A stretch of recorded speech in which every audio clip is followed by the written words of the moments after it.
I have been crucified with Christ, and I no longer live, but Christ lives in me.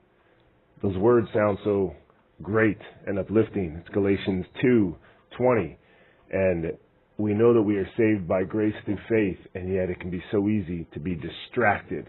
I was in the Word today, start off in the devotional, and the devotional I read, when people really see themselves as the Lord sees them, it is not the terribly offensive sins of the flesh that shock them, but the awful nature of the pride of their own hearts opposing Jesus Christ.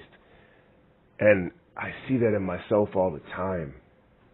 I see that in the thoughts that I have and the reactions that I want to have.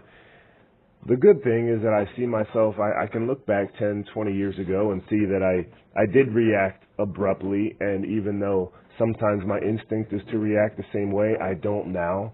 But all of those reactions are not of Christ. And thank goodness, my flesh is dead. I know it's corrupt. So my faith is in Christ. So I'm born anew and looking every day fresh to Christ for my redemption. It's a daily task battling the flesh against the spirit, or the spirit against the flesh, I should say. And today when I was in the Word, I was in Galatians, and I got an alert on my phone, and I quickly checked it. I'm like, normally I have it on silent. But then I see a story, just a random story from The Athletic about Barry Sanders or about Scott Mitchell getting tired of all the hate that he gets for being the quarterback during Barry Sanders' prime years. And he was just going off, basically.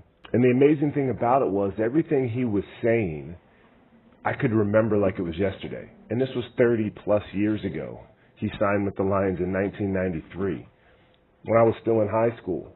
And I remember those things. Everything he was bringing up, I was like, wow, I remember that.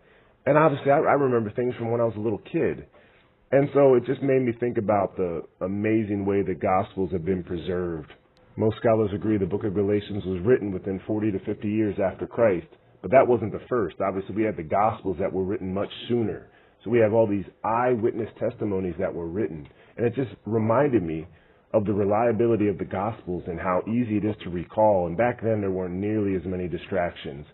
When a landmark moment happened, like the Son of God rising from the dead, people remembered it. You remember when JFK died, or you remember 9/11. You remember where you were. You remember all the little details. Doesn't matter how old you are now. You could have been a kid then. You remember.